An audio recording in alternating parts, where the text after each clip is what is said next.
Hello again, my wonderful viewers, and like I said in the last video, in today's video, we're continuing on with our Arrowverse season rankings. In today's video, we'll be focusing on the Arrow, on the Arrow seasons ranking. I will be in this video, I will be ranking the Arrows, the seasons of Arrow, from best to worst, from worst to best, in my opinion. And I hope you enjoy. In eighth and last place for me is Arrow season 3. The Flash didn't have any bad seasons, and I believe the same for Arrow. But the weakest for me by far is this season, is season 3. It's not that I don't like it, but it's just okay. Not only did this happen after season 2, which is one of the best seasons of this show, but the villain is just nowhere near it. Ra's al Ghul is meant to be a great DC villain, and was portrayed well by Liam Neeson in Batman Begins from 2005. But in Arrow season 3, he's just not good, and it's what puts season 3 at the bottom, despite it being okay. In at number 7, I have the final season, season 8. The final season of Arrow is a decent season. It's a decent end to the series, but it's low not because it's a bad season, but because it's only 10 episodes. It's a good 10 episodes, but compared to the other seasons we get to talk about with over 20 episodes, it doesn't have enough episodes to be behind this list. However, it did wrap up the Arrow really well, with Oliver's sacrifice during Crisis and Oliver's funeral in the very last episode, which was a very sweet moment. In 6, I have the start of the franchise, of the series, season 1. The start of Arrow and the start of the Arrowverse. Season 1 is super solid, and just like the Flash season 1, is simple with no high stakes. But unlike Flash season 1, it's not my favourite of Arrow because it doesn't show the true Oliver Queen, who he would go on to be in later seasons.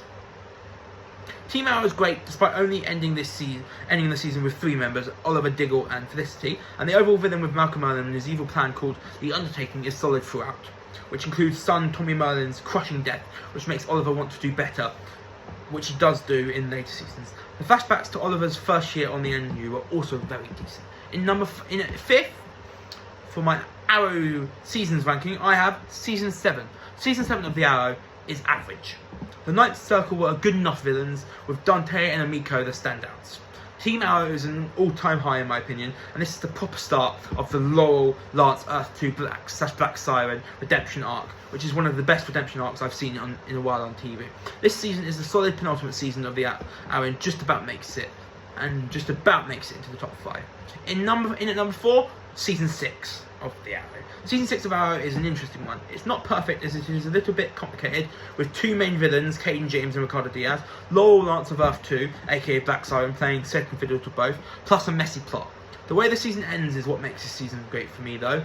Quentin sacrifices his life to save Earth 2 Laurel Lance, and then after dying in the hospital, it is revealed that Oliver has turned himself over to the cops and is sent to prison, not before revealing himself as the Green Arrow to the rest of the world. The perfect end to the season. Now we're into my top 3. In at 3rd place, season 5.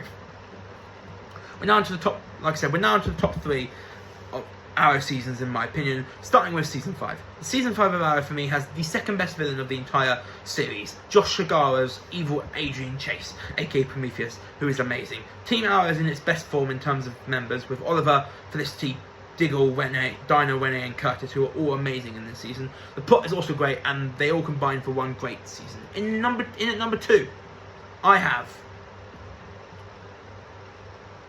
season 2. Season 2 builds on what season started, making everything from that season better.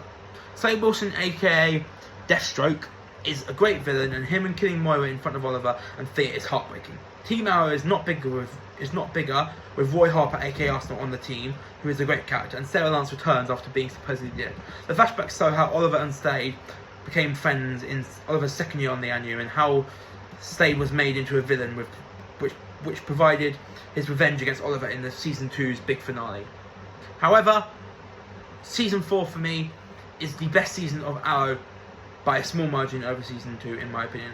One, the villain Damien Dark is the evilest villain in Arrow, in my opinion. Team Arrow now has Laurel's Black Canary, who is a good member of the team, which now also has Thea, who replaced the leaving Roy Harper after he faked his death after revealing himself to be the Green Arrow to get Oliver off the hook. This season also has one of the saddest deaths in the entire Arrowverse.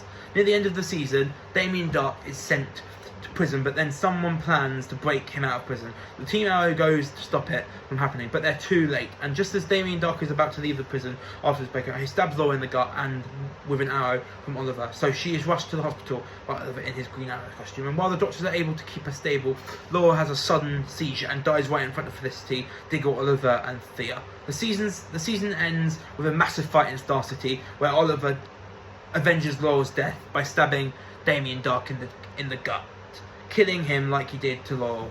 Laurel's death and Damien Dark's defeat, paired with everything else I've talked about, makes season 4, in my opinion, the best. Right, and that's it for my Arrowverse season rankings. We've got 2 more season rankings for Arrowverse shows.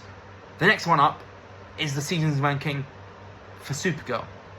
If you want to know when that comes out, subscribe to the channel and click the notification bell. Until then, I'm out. Peace. Bye.